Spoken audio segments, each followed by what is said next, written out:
नमस्कार दोस्तों, स्वागत है आपके अपने YouTube चैनल संस्कृत अड्डा पर। दोस्तों, आज की जो वीडियो इसमें हम करेंगे यहाँ पर संस्कृत में प्रैक्टिस सेट नंबर 22 को। और अगर आपने हमारे इससे पहले वाले जो 21 प्रैक्टिस सेट नहीं देखे हैं तो इसे आप आई बटन पर क्लिक करके देख सकते हैं, या जो हमारे चैनल की प्लेलिस्ट है वहाँ पर जाकर अब तक की जितनी भी वीडियो इन सभी को आप देख सकते हैं।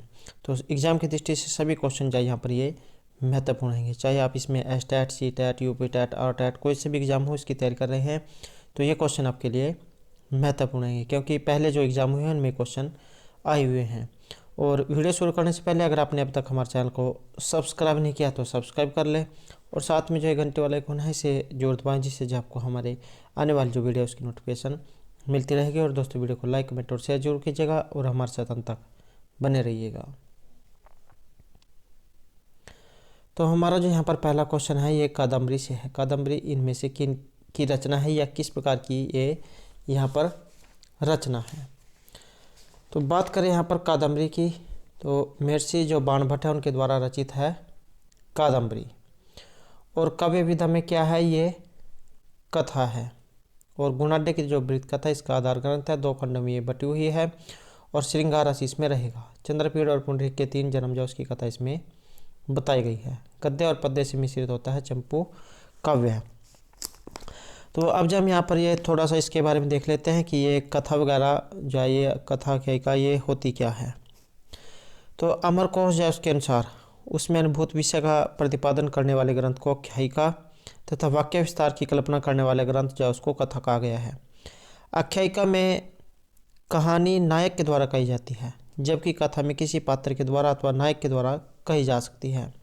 आख्यायिका का विभाजन उच्छ्वास में होता है, जबकि कथा में नहीं होता है। और आख्यायिका में वक्तृ और रूपवक्त छंदों का प्रयोग होता है, किंतु कथा में नहीं होता। तो ये तो है जो है बात थी यहाँ पर कथा और आख्यायिका के बारे में। और अब जो इसके जो रचयिता है महर्षि बाणभट्ट, उनके बारे में थोड़ा सा जान लेते हैं, क्योंकि उनके जीवन के परिचय बारे में भी एग्जाम में पूछा जाता है। तो महर्षि जो बाणभट्ट है इनका समय रहेगा 7वीं शताब्दी का पूर्वार्ध। और पर पितामह जो है इनका नाम था पाशुपत, पितामह अर्थपति, पिता चंद्रभानु, माता राजदेवी। 2 कृतियाँ रहेंगी यहाँ पर, कादम्बरी और हर्ष चरित। और तुरंगबाण की जो इनको उपाधि दी गई थी। और ये जो यहाँ पर कादम्बरी है इसमें कई बार एग्जाम में पात्र या यहाँ का जो दृश्य वर्णन है कई बार वो आ जाता है, तो एक बार उसके बारे में भी देख लेते हैं। पात्रों की अगर बात करें तो इसमें चंद्रपीड़ नायक है, कादम्बरी इसकी नायिका है। वैशंपायन का नाम पुंडरीक और उपनायक है, इसमें महाश्वेता ये उपनायिका है। सुखनाश, जाबाली, कपिंजल, पत्तरलेखा, विलासवती, चंडाल कन्या, इंद्रायुध, इन सभी का वर्णन इसमें हुआ है, तो इसके कुछ पात्र हैं। और अगर बात करें पर यहाँ इसमें जो है कुछ विशिष्ट वर्णन की, तो विंध्याटवी, शालमली वृक्ष, जाबाली आश्रम, अछोद सरोवर, पंपा सरोवर, विदिशा, उज्जैनी, तो इनका इसमें विशिष्ट वर्णन हुआ है। तो इन क्योंकि इसके बारे में भी जो है एग्जाम में पहले क्वेश्चन ये पूछे गए हैं, तो आपने ये भी याद रखने हैं। अगला क्वेश्चन यहाँ पर कदरी दल कुंज, तो इस प्रकार का यहाँ पर ये गद्यांश आया है और किस रचना से ये लिया गया है। तो रचना की बात करें अगर हम, तो ये लिया गया है शिवराज विजय से। और ये जो यहाँ पर शिवराज विजय है ये है पंडित अंबिका दत्त व्यास के द्वारा रचित। और ये शिवराज विजय जो है ये किस में है, ये है निश्वासों में। 12 इसमें निश्वास हैं, 3 इसमें विराम है और प्रत्येक विराम में 4 निश्वास हैं। तो इस तरीके से यहाँ पर 12 निश्वास हैं। और रस की बात करें तो वीर रस इसमें रहेगा। शिवाजी का जीवन चरित्र इसमें दिखाया गया है। इसकी जो उपजीव्य काव्य है ये इतिहास प्रसिद्ध है। और पात्र है इसमें शिवाजी, गौर सिंह, अफजल खां, शाइस्ता खान, यशवंत सिंह आदि इसके कुछ यह पात्र हैं। सूर्योदय के वर्णन से इसका जो है आरंभ होता है। तो ये जो है यहाँ से कुछ एग्जाम में पूछ जाते हैं। और अगर रही इसके जीवन परिचय की बात पंडित अंबिका दत्त व्यास के, तो इसके ऊपर जो हमारे द्वारा पहले वीडियो बनाई गई है, तो वहाँ पर जाकर जो आप इनके पूरा जो जीवन परिचय है उसको देख सकते हैं। अगला क्वेश्चन है यहाँ पर अकाल कुशल परशवा एवं मनोहर आकृत्योपि, तो यहाँ पर भी जो एक ये गद्यांश आया है। और तो यहाँ पर भी जाइए गद्यांश जो आया है और कहाँ से ये लिया गया है। तो ये गद्यांश लिया गया है शिवराज विजय से, जो पंडित अंबिका दत्त व्यास जी उनके द्वारा रचित है। और घटिका शतक की उपाधि से पंडित अंबिका दत्त व्यास को अलंकृत किया गया था, क्योंकि ये गढ़ी में 100 श्लोकों की रचना करने की समर्था ये रखते थे। नेक्स्ट है सुखनास। यहाँ पर है सुखनास ने किसे उपदेश दिया था। तो सुखनास जो है इन्होंने उपदेश दिया था चंद्रापीड़ को। अगला क्वेश्चन है गद्यकार बाण का स्थिति काल यहाँ पर कितना माना गया है। तो इनका जो समय माना गया है 7वीं शताब्दी का पूर्वार्ध। और ये थे राजा हर्षवर्धन के दरबारी कवि। 606 ईस्वी से 647 ईस्वी तक उत्तरी भारत पर इन्होंने शासन किया था। और 629 में भारत यात्रा पर आए थे चीनी यात्री हेनसांग। तो ये भी आपने याद रखना है, क्योंकि ये क्वेश्चन भी कई बार एग्जाम में आ जाता है। और हर्षचरित जो है मिर्ची बाणभट्ट ने इनके जीवन चरित्र के ऊपर लिखी थी। नेक्स्ट है इंद्रिया संकर्ष जन्य ज्ञानम। तो यहाँ पर ये जो ज्ञान है ये किस प्रकार का है। ये माना गया यहाँ पर प्रत्यक्ष ज्ञान। न्याय दर्शन जो है इसमें प्रत्यक्ष की परिभाषा की गई है कि इंद्रियार्थ सन्निकर्ष जन्य ज्ञानम प्रत्यक्षम। दूसरे शब्दों में जो ज्ञान इंद्रिय और विषय के सन्निकर्ष से उत्पन्न होता है उसे प्रत्यक्ष कहा जाता है। नेक्स्ट रहेगा तर्क भाषा। तर्क भाषा जो है इसके अनुसार परमा के कितने भेद हैं।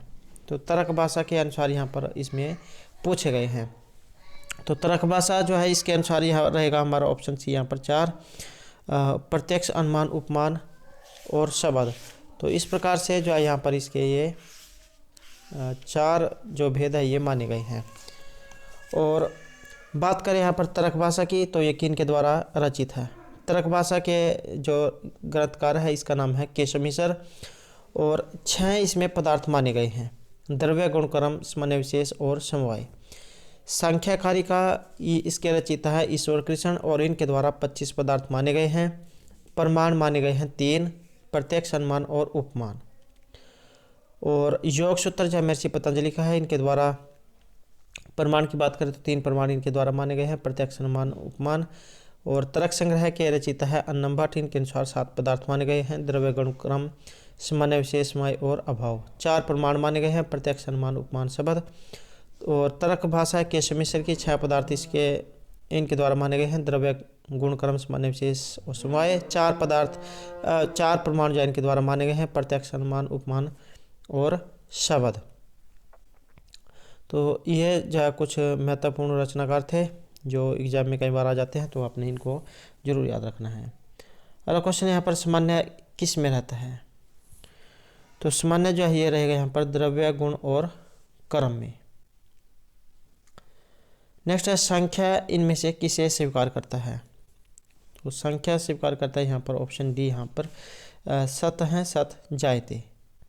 तो सत्कार्यवाद जो इसको ये स्वीकार करता है और इनके अनुसार कार्य उत्पत्ति के पूर्व भी अपने कांड में विद्यमान रहता है और कार्य उत्पत्ति के बाद भी।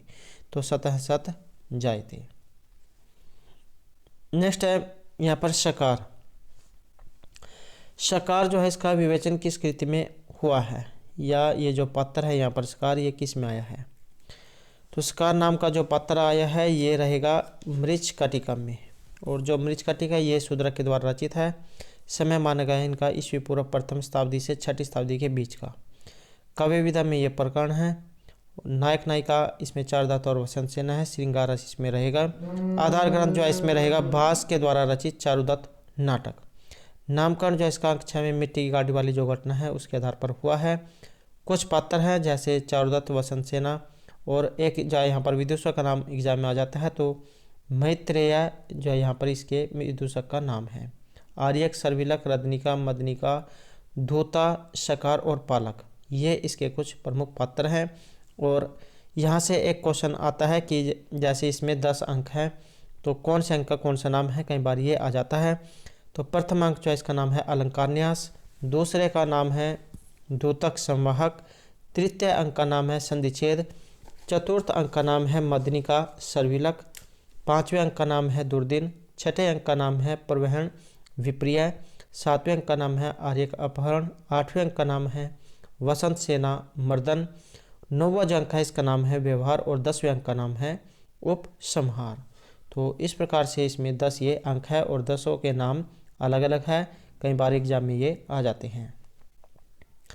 नेक्स्ट आएगा मृच्छकटिकम के निम्नलिखित पात्रों में से कौन संस्कृत नहीं बोलता है। तो इनमें से संस्कृत कौन सा नहीं बोलता है। ये जो वसंत सेना यहाँ पर दिखाई गई है ये इसमें मानी गई है। तो मृच्छकटिक जो नाटक है इसमें 30 पात्र हैं। जैसे इसमें 30 पात्र है तो इनमें से केवल 6 ही संस्कृत बोलते हैं, शेष जैसे भी ये प्राकृत बोलते हैं। संस्कृत बोलने वाले जो यहाँ पर है ये 6 कौन कौन से हैं। चारुदत्त है, आर्यक है, सर्विलक, विट, सूत्रधार और अधिकरणिक। तो ये 6 पात्र हैं जो संस्कृत बोलते हैं और सभी प्राकृत बोलते हैं। नेक्स्ट है मृच्छकटिकम किस प्रकार का रूपक है। तो नाटक जो है यहाँ पर रूपक का दूसरा भेद है प्रकरण। तो क्या है ये यहाँ पर प्रकरण है।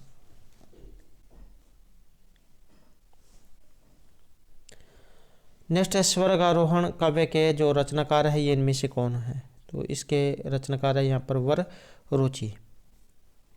और ये जो वररुचि है इन्होंने चौथी जो शताब्दी थी, चतुर्थ शताब्दी ईस्वी पूर्व में स्वर्गारोहण काव्य की रचना की है और ये कात्यायन के भी नाम से जाने जाते थे।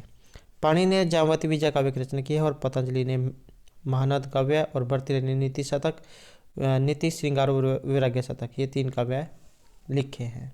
और इसके अलावा वाक्यपद विजयन के द्वारा लिखा गया है। नेक्स्ट आएगा राघव विलास किसकी रचना है। तो यहाँ पर जो आया है राघव विलास ये है यहाँ पर महर्षि विश्वनाथ की।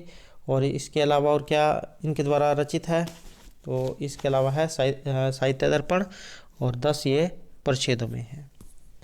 नेक्स्ट आएगा नाट्यशास्त्र के जो प्रवर्तक हैं इनमें से किन्हें माना गया है। तो नाट्यशास्त्र के प्रवर्तक हैं यहाँ पर महर्षि भरतमुनि और नाट्यशास्त्र को 5वां वेद माना गया है। और इसकी जो रचना है द्वितीय शताब्दी ईस्वी पूर्व में की गई थी। 36 जो है इसमें अध्याय माने गए हैं। यह भी क्वेश्चन पहले आया हुआ है तो एग्जाम की दृष्टि महत्वपूर्ण रहेगा। 36 अध्यायों में जो है नाट्यशास्त्र का प्रमाणिक और विस्तृत विवेचन प्रस्तुत किया गया है।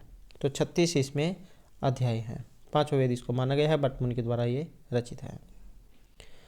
नेक्स्ट है श्रद्धा वित्तम विधि चैति तृतीयम तत् समागतम किस नाटक का ये श्लोक है। तो यह उक्ति कह सकते हैं आप, या जो श्लोक है ये इनमें से कहाँ से ये ली गई है। तो इसका जो संबंध है ये रहेगा हमारा ऑप्शन बी,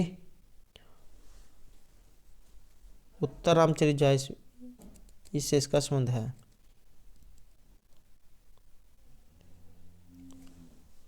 जो महर्षि भभूति के द्वारा रचित है। नेक्स्ट क्वेश्चन है यहाँ पर जगरह पाठ्यम ऋग्वेदात, यह कथन किसका है। जगरह पाठ्यम ऋग्वेदात, तो ये जो कथन है ये माना गया है यहाँ पर महर्षि भरत मुनि का। अगला क्वेश्चन है हारित इनमें से पुत्र थे। तो हारित जो पुत्र है ये इनमें से किन के थे। तो ये है यहाँ पर महर्षि जाबाली के। और बाणभट्ट की जो कादम्बरी है इसमें इनके बारे में वर्णन हुआ है।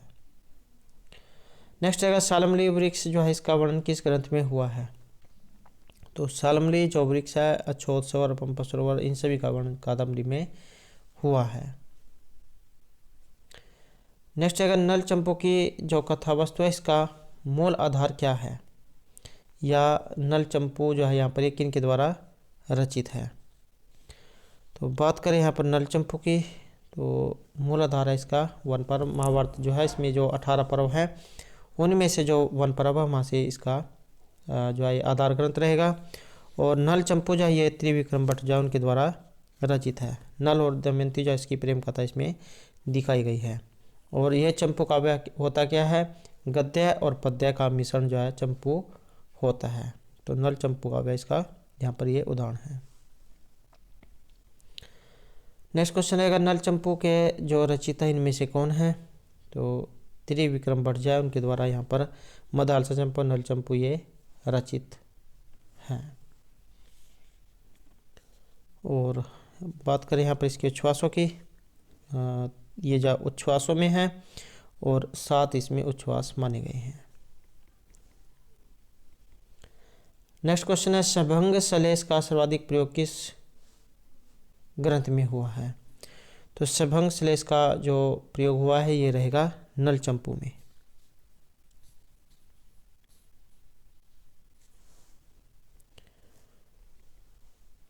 नेक्स्ट है शिशुपाल वध। तो यहाँ पर जो ये शिशुपाल वध जो आया है, महाकाव्य में कितने सर्ग हैं? तो बात करें इसके सर्गों की तो इसमें रहेंगे ऑप्शन डी, यहाँ पर 20 जो है सर्ग हैं और महर्षि माघ इनके द्वारा ये रचित है और श्री कृष्ण जो है उनके द्वारा शिशुपाल जो है इनका वध इसमें दिखाया गया है। वीर रस इसमें रहेगा और रैवतक पर्वत का वर्णन इसमें हुआ है। उपजीव्य काव्य इसका महाभारत है। नेक्स्ट है, रैवतक पर्वत का वर्णन किस काव्य में हुआ है? तो ये रहेगा शिशुपाल वध में। इसमें जो यहाँ पर रैवतक पर्वत का वर्णन ये दिखाया गया है।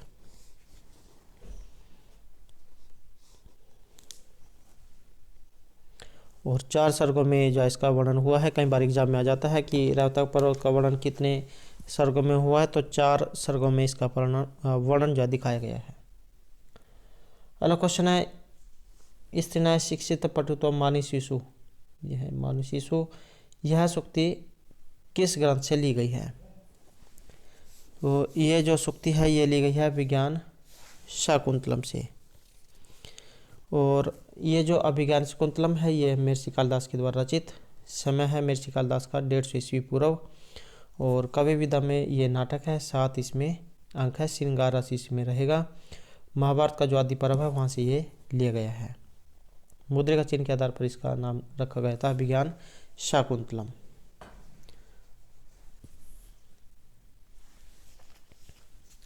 दूसरा का नाम है इसमें मांडव्य। नेक्स्ट है, निम्नलिखित में से शुद्ध वाक्य के क्रमांक का निर्देश कीजिए। तो शुद्ध जो है इसमें ये बताना है कि इसमें शुद्ध कौन सा है। इसमें जो शुद्ध माना गया है ये माना गया ऑप्शन बी को, उभयतः कृष्ण गोपाला संति। नेक्स्ट है, गाम दोग्धिम पे हैं बलिम याचते बलिम भिक्षते या याचते वसुदाम। वाक्य में क्रम से गाम और बलिम में कर्म कारक द्वितीय व्यक्ति का जो विधायक है सूत्र कौन सा है, या द्वितीय करने वाला जो सूत्र है इसमें से कौन सा आया है? तो गाम दोग्धिम पया है। तो एक सूत्र है अकथितम च, यहाँ पर इसमें नहीं दिखाया गया है ये। तो गाम दोग्धिम पे हैं बलिम याचते वसुदाम, इसमें अकथितम च जो सूत्र है ये इसमें लगेगा, इसमें नहीं है।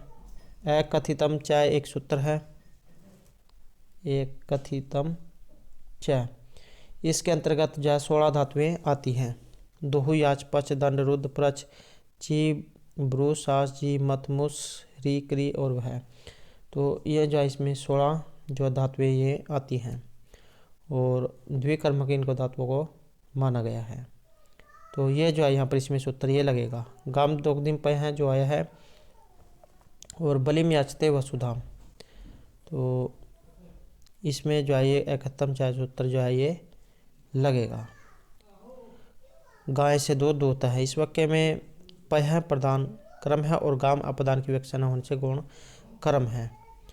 तो इसमें जो हमारा ये सही आंसर जो है ये अकथम चाय जो है ये रहेगा।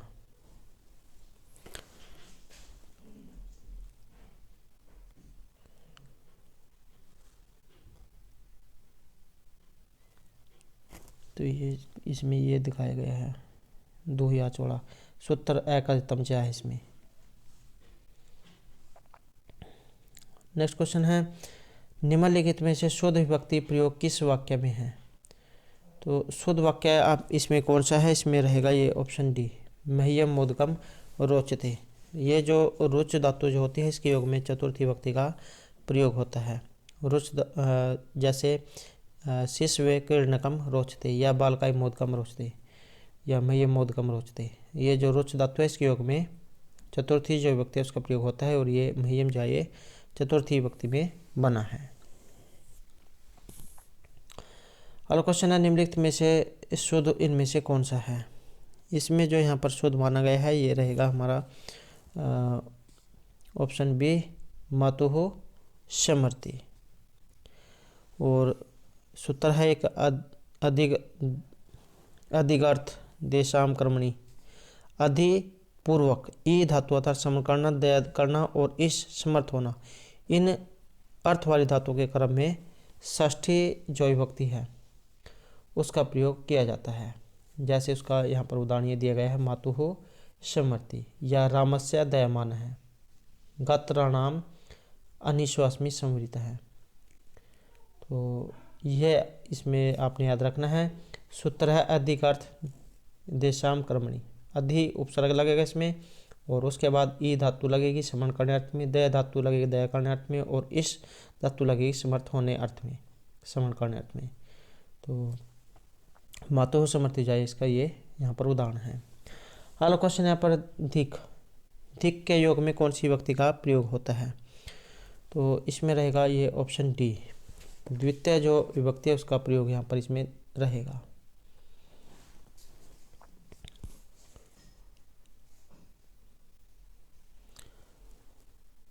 अभिता प्रीतः समय निक्षाह प्रतियोगे। तो दिक जो है यहाँ पर ये इसमें द्वितीय जो विभक्ति है ये दिखाई गई है।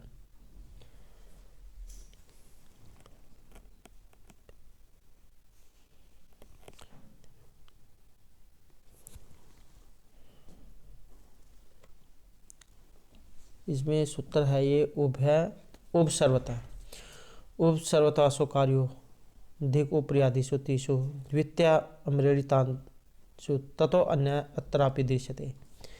तो जहाँ पर ये उभयतः सर्वतः धिक यथा उभयतः, तो ये जो होते हैं तो इनके द्वितीय विभक्ति इनके साथ लगती है। जैसे सर्वतः कृष्णम गोपाः, धिक पिशूनम चुगलखोर को धिक्कार है, ऊपरी ऊपरी लोकम हरि, अधोआदि लोकम पाताल है, आधि आधि लोकम संसार के ठीक नीचे।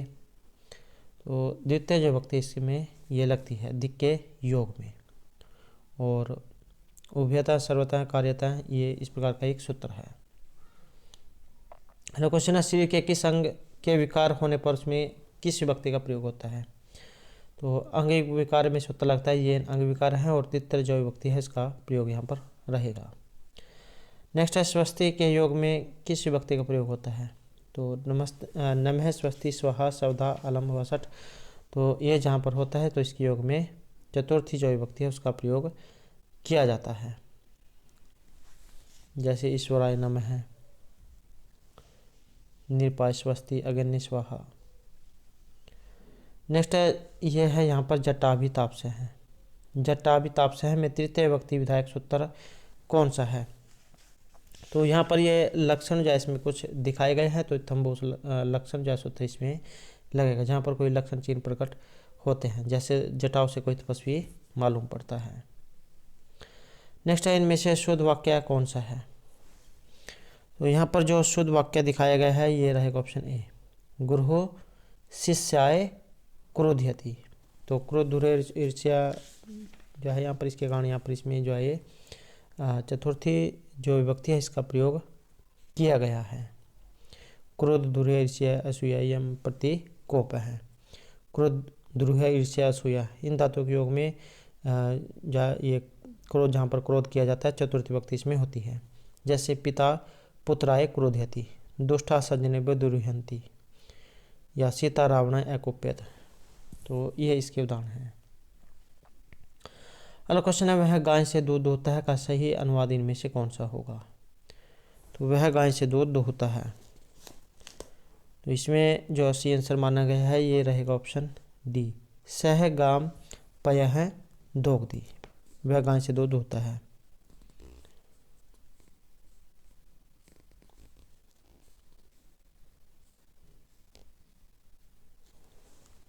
जितने वक्त जाए इसमें रहेगी। नेक्स्ट क्वेश्चन यहाँ पर शिशु मोदकाय रोदती। रोदती ये यहाँ पर ये किसका उदाहरण है? तो इसमें जो उदाहरण माना गया है ये रहेगा ऑप्शन बी, तादर्थे चतुर्थी वाच्य इसका। जैसे भक्ता मुक्ते हरिम भजती, जिस प्रयोजन के लिए कोई कार्य किया जाता है तो उसमें चतुर्थी विभक्ति होती है। जैसे भक्त हैं मुक्ते हरिम भजती, या शिशु मोदकाय रोदती, लड्डू के लिए रोता है। बाल हैं दुग्धाय करंदती, तुम धनाय प्रेत से। तो जहाँ पर तादर्थ चतुर्थी वाच्य होगा, जिस प्रयोजन के लिए कोई कार्य किया जाए तो इसमें चतुर्थी विभक्ति होती है। अगला क्वेश्चन रहेगा ऊष्म वर्णों का बोधक प्रत्याहार कौन सा है? ऊष्म वर्ण जो होते हैं गर्म वर्ण, जिनके जब हम बोलते हैं हमारे मुख से वायु जो गर्म निकलती है, तो ऊष्म वर्णों का बोधक प्रत्याहार यहाँ पर इसमें कौन सा माना गया है? ये है शल प्रत्याहार, स से लेकर ल तक। नेक्स्ट है दृश्य धातु से सत्री करने वाला यहाँ पर होगा, तो इसमें माना गया है ये ऑप्शन बी, पश्चिम। नेक्स्ट है मनोरथ। ये जो यहाँ पर मनोरथ जो है ये किसका उदाहरण है? यहाँ पर कौन सी संधि से ये आया है? तो मनोर्थ है, मनस प्लस रथ है, मनोर्थ है। तो यह माना गया है यहाँ पर विसर्ग संधि का।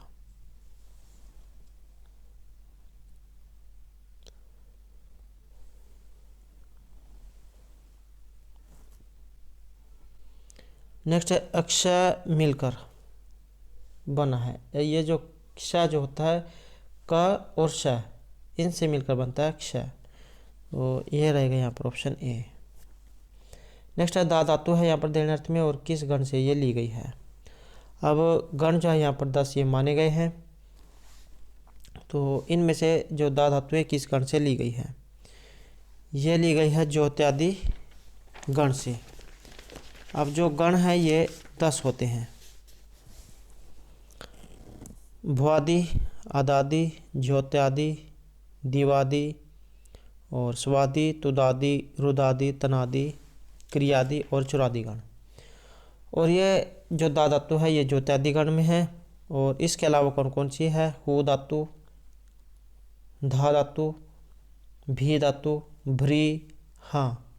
तो इस प्रकार की जो धातुएं हैं ये ज्योत्यादि गण में बताई गई है।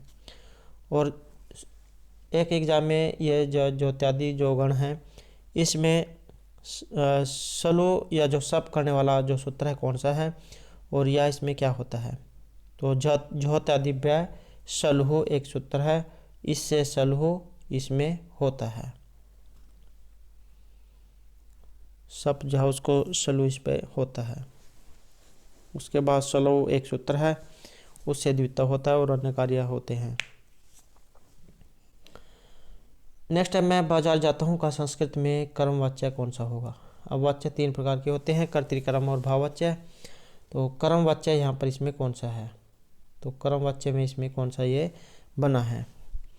तो ये बना है ऑप्शन बी, मया आपणम गम्यते।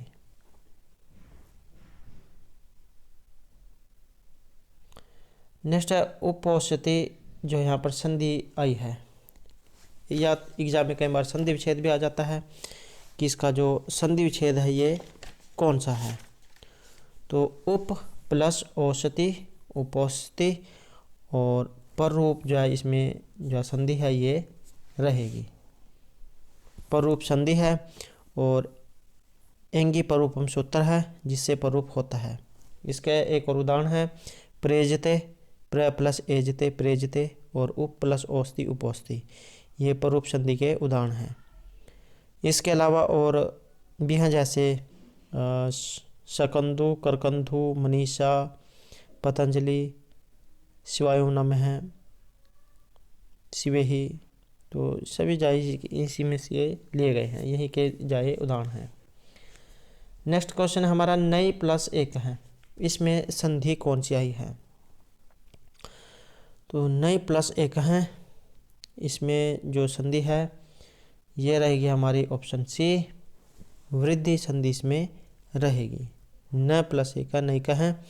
और कौन कौन सी जो है यहाँ पर होते हैं इसके उदाहरण, जैसे कृष्ण एकत्वम, कृष्ण प्लस एकत्वम, गंगोग है, गंगा प्लस ओग है, देव ऐश्वर्यम, देव प्लस ऐश्वर्यम, कृष्ण ओत्कंठम, कृष्ण प्लस ओत्कंठम, उपैति और उपैदते, पृष्ठो है, अक्षौहिणी। तो यह सभी जो उदाहरण इसी के रहेंगे। नेक्स्ट है अव्यय शब्द समूह है। तो अव्यय शब्द इसमें से पूछा गया है, तो यह रहेगा यहाँ पर ऑप्शन सी, सर्वत्र अधुना ऊपरी, ये अव्यय इसमें बताए गए हैं। नेक्स्ट है 79 जो यहाँ पर दिया गया है, इसको संस्कृत की एक संख्या में नहीं लिखा जाता है, संस्कृत संख्या में से एक नहीं है। तो ये कौन सी है? ये दी गई है यहाँ पर ऑप्शन डी, एकोन सप्तति, 79 ये है, एक कमासी जिसे कह देते हैं, नव सप्तति, एकोनाशीति ही, उनाशीति ही। तो एकोन सप्तति ये 69 रहेगा यहाँ पर। तो ऑप्शन ये यहाँ पर इनमें नहीं है। नेक्स्ट है ने प्लस अनम नयनम, यहाँ पर रूप बनता है। तो इसमें प्रकृति और प्रत्यय कौन सा है? तो इसमें माना गया है ऑप्शन बी को, ल्यूट या ल्यूट को अन हो जाता है इसमें। तो उसके बाद नयनम जा रूप ये बनता है।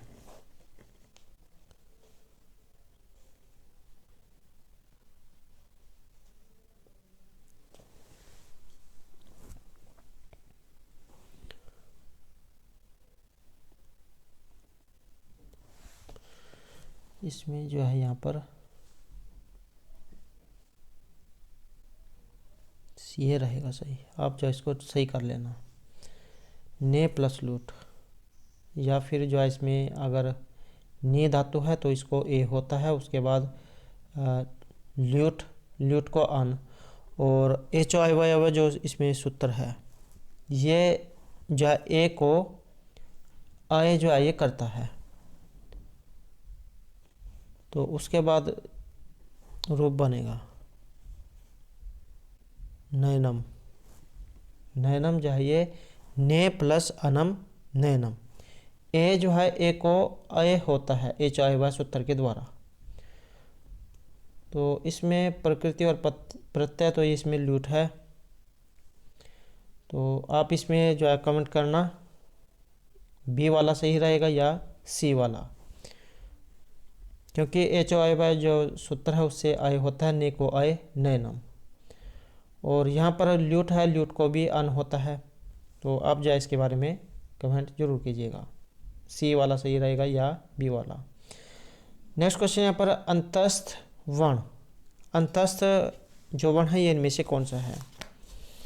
इसमें रहेगा हमारा ऑप्शन सी, ये जो यार अलावा जो आया है इसको अंतस्थ वर्ण कहा गया है। और स श जो है ये उसम वर्ण होते हैं। अगला क्वेश्चन यहाँ पर अट प्रत्याहार के जो वर्ग हैं ये इनमें से कौन से हैं? अट में कौन कौन से जो वर्ण आते हैं? तो अट जो है इसमें रहेगा ये ऑप्शन ए, स्वर प्लस और ये हवरट। तो ये जो इसमें माने गए हैं।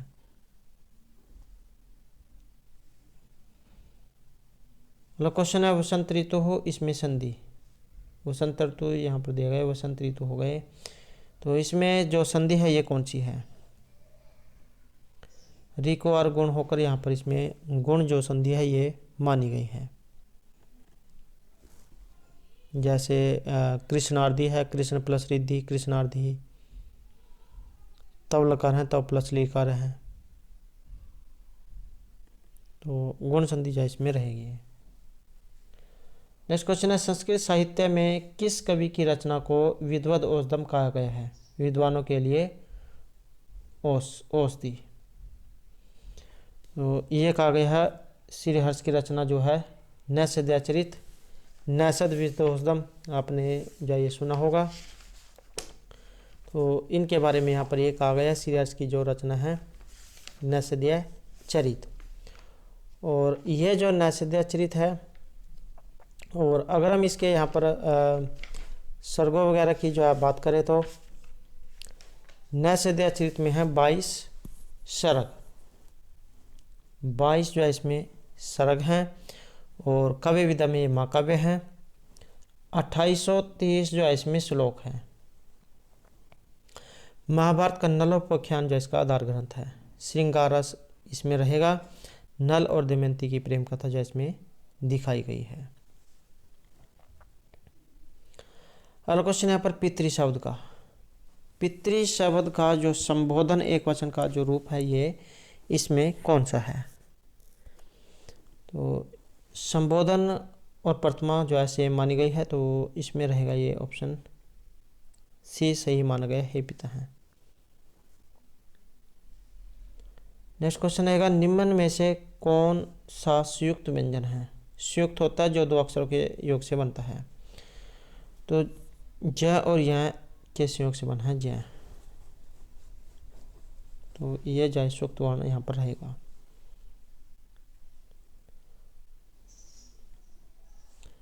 चाहिए अर्थ में कौन सा प्रत्यय प्रयुक्त होता है? तो चाहिए के लिए ज यहाँ पर रहेगा तव्यत प्रत्यय, कृतव्यम कर्तव्यम। नेक्स्ट है मुझे संस्कृत अच्छी लगती है, इसका संस्कृत में जो अनुवाद है ये क्या होगा? तो इसका रहेगा यहाँ पर ऑप्शन सी, मह्यं संस्कृतम रोचते। अगला क्वेश्चन है श्रीमद्भागवत गीता में कुल कितने अध्याय हैं? तो श्रीमद्भागवत जो गीता है, बात करें इसके जो अध्यायों की, तो इसमें माने गए हैं यहाँ पर ऑप्शन बी 18 अध्याय। तो गीता जो है इसमें रहेंगे 18 अध्याय। और कई बार जो एग्ज़ाम में इसके जो अध्याय हैं इनके बारे में आ जाता है कि इसमें जो 18 अध्याय हैं इनके नाम क्या क्या हैं। तो पहला जो अध्याय है प्रथम अध्याय, इसका नाम है अर्जुन विषाद योग। द्वितीय अध्याय का नाम है सांख्य योग। तृतीय अध्याय का नाम है कर्म योग। चतुर्थ अध्याय का नाम है ज्ञान कर्म संन्यास योग। पांचवा जो अध्याय है पांचवा अध्याय, इसका नाम है कर्म संन्यास योग। षष्ठ अध्याय का नाम है आत्म संयम योग। सातवें का नाम है ज्ञान विज्ञान योग। आठवां जो अध्याय इसका नाम है अक्षर ब्रह्म योग। नौवें अध्याय का नाम है राज विद्या राजगुह्य योग। 10वें का नाम है विभूति योग। 11वें अध्याय का नाम है विश्व रूप दर्शन योग। 12वें अध्याय का नाम है भक्ति योग। 13वें अध्याय का नाम है क्षेत्र अक्षेत्र विभाग योग। 14वां जो अध्याय है इसका नाम है गुण त्रय विभाग योग। 15वें का नाम है पुरुषोत्तम योग। 16वां जो अध्याय है इसका नाम है देव असुर संपत्ति विभाग योग। 17वां अध्याय का नाम है श्रद्धा त्रय विभाग योग। और जो 18वां अध्याय है इसका जो नाम है ये रहेगा मोक्ष संन्यास योग। तो इस प्रकार से जो गीता जो है इसमें यहाँ पर ये 18 अध्याय रहेंगे।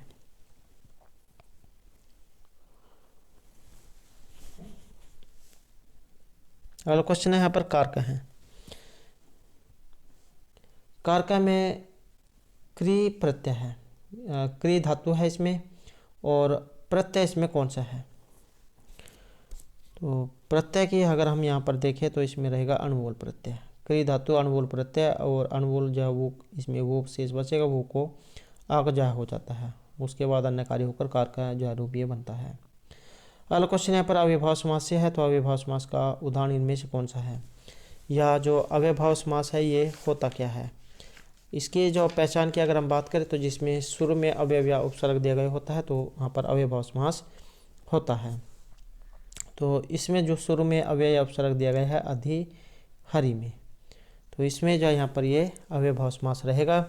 और इसके अलावा जैसे उपकृष्णम है, समुद्रम, दुर्यवनम, निर्मक्षिकम, अतिहिमम, अतिनिद्रम, इतिहरि, अनुविष्णु, अनुरूपम, प्रत्यर्थम, यथाशक्ति, सहरि, अनुज्येष्ठम, सचक्रम, सखी, सतीर्णम, सक्षत्रम, सगनि, पंचगंगम, दिव्ययवनम, उपसर्दम, प्रतिविप्साम।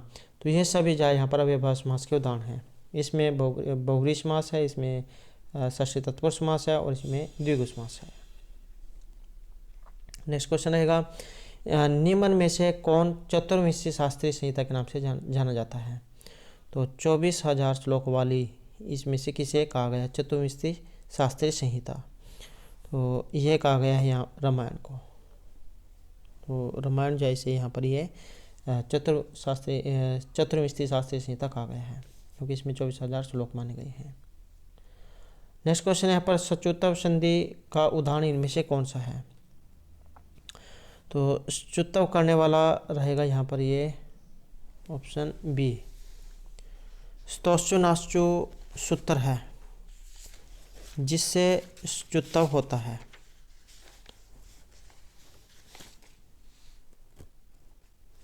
और सचुत्व जो संधि है इसका उदाहरण रहेगा यहाँ पर ये जैसे अन्य उदाहरण है रामस्येते, रामश्चिनोति, संचित, सांगिंजय, विष्णु प्रश्न है। तो इसमें सचुत्व संधि हुई है।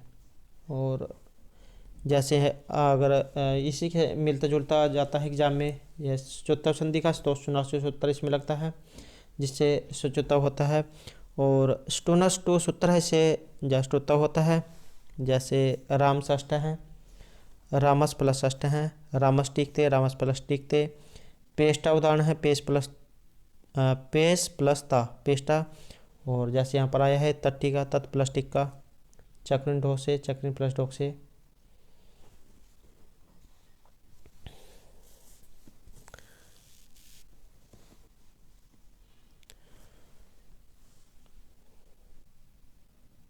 अगला क्वेश्चन है, संस्कृत में भविष्यत काल के प्रयोग के लिए किस लकार का प्रयोग होता है?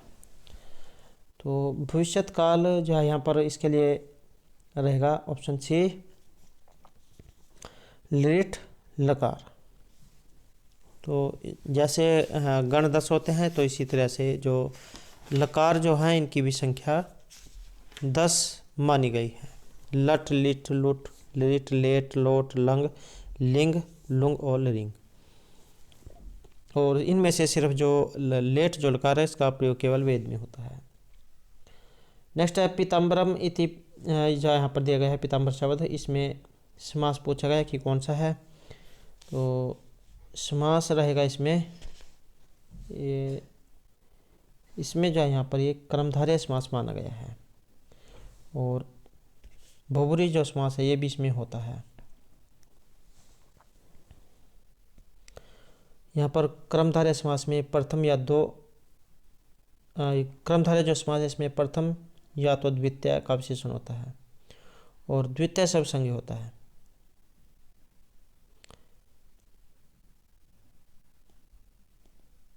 और 4 प्रकार का माना गया है, विशेषण पूर्व पद कर्मधारय, उपमान पूर्व पद कर्मधारय, उपमान उत्तर पद कर्मधारय और विशेषण उपपद कर्मधारय।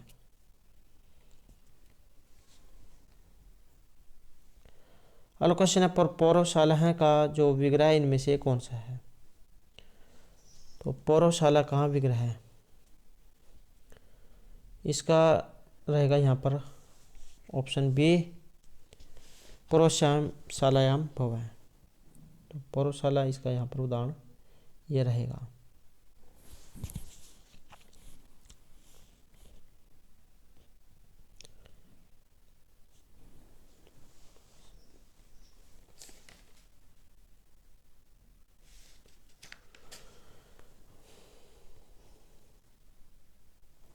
नेक्स्ट क्वेश्चन है, माता च पिता च के निम्नलिखित 3 समस्त पदों में कौन सा यहाँ पर अशुद्ध है?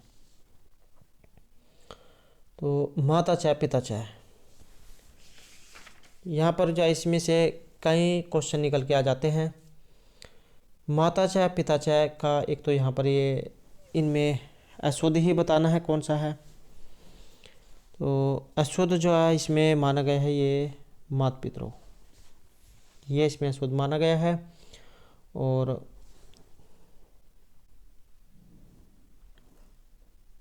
ये बी अर्थात दूसरा। और एक जो है कहाँ से ये लिया गया है, अगर एग्जाम में उदाहरण आ जाए, द्वंद्व समास है उसका ये उदाहरण है। जो द्वंद्व समास के जो 3 भेद माने गए हैं, इतरेतर समाहार और एक शेष द्वंद्व समास, तो एक शेष द्वंद्व समास जो उसका ये उदाहरण है पितरौ। इसका विग्रह होता है माता चाहे पिता चाहे, माता पितरौ या तो ये इसमें जो सही रहेगा।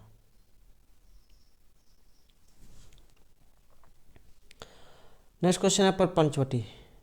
ये जो पंचवटी जो आया है इसमें समास कौन सा है? तो पंचवटी, पंच सुर में इसमें जो है यहाँ पर संख्या ही है, तो जिसमें सुर में संख्या दी गई होती है तो वहाँ पर द्विगुजा समास होता है। जैसे पंचगवम है, पंचनाम गवानाम समाहार है, 5 गायों का समूह, तो ऐसे ही यहाँ पर पंचवटी है, पंचनाम बटानाम समाहार है पंचवटी।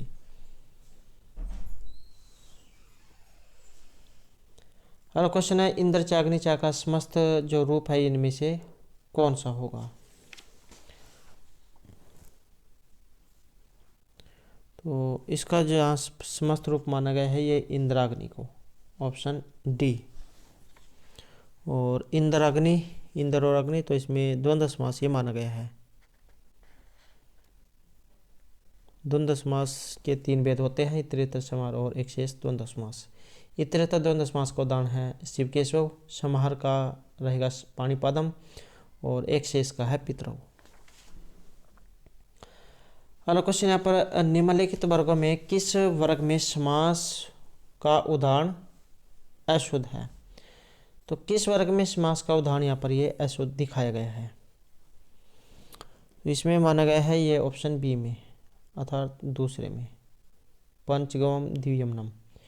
ये जो यहाँ पर आता है इसमें नदवी सूत्र है और अव्ययभाव जो इसमें समास होता है, जहाँ पर ये नदीवाची जो होते हैं। तो ये वाला यहाँ पर इसका द्विगु का उदाहरण नहीं है। और जो आया है जैसे रामकृष्ण पितरौ द्वंद्व का है, पीताम्बर है, हरिचंद्र तत्पुरुष समास और अव्ययभाव यथाक्रम उपगम। नेक्स्ट क्वेश्चन रहेगा किम शाखा में यहाँ पर समास कौन सा आया है? तो इसमें है ऑप्शन डी कर्मधारय समास।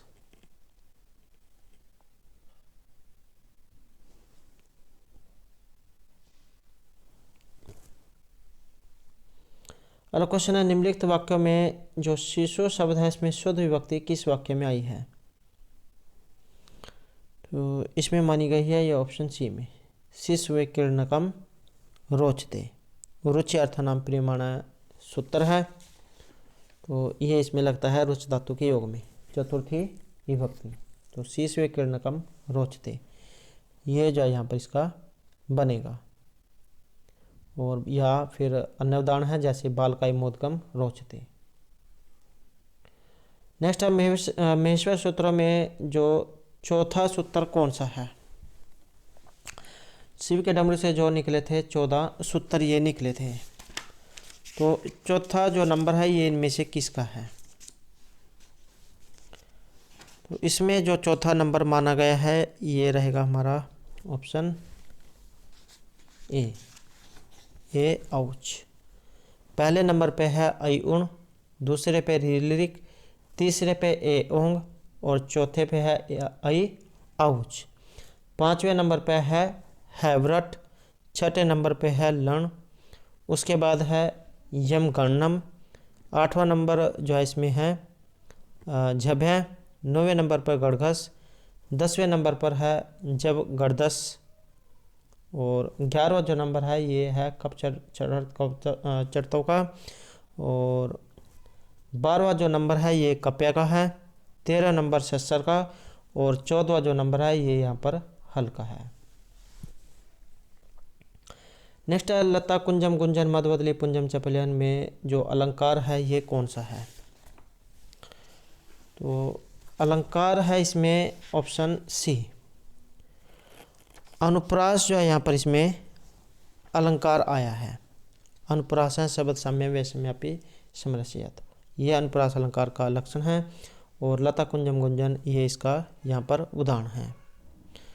और जो श्लेष है इसका होता है श्लिष्टे पदे अन्य कर्तव्यानि श्लेष इष्यते, और ये श्लेष अलंकार का लक्षण है। और यमक अलंकार है इसको होता है सत्यार्थे पृथक अर्थाया स्वर व्यंजन सहते कर्मेण तेने विपरीत यमक विनिगत्ते, तो ये यमक अलंकार का लक्षण है। तो दोस्तों यह थे हमारा आज के यहाँ पर संस्कृत प्रैक्टिस चार्ट से संबंधित कुछ महत्वपूर्ण क्वेश्चन जो आपके आगे आने वाले एग्जाम के लिए महत्वपूर्ण रहेंगे। और दोस्तों अगर आपने अब तक हमारे चैनल को सब्सक्राइब नहीं किया तो सब्सक्राइब कर ले, और हमारे साथ अंत बनाने के लिए धन्यवाद।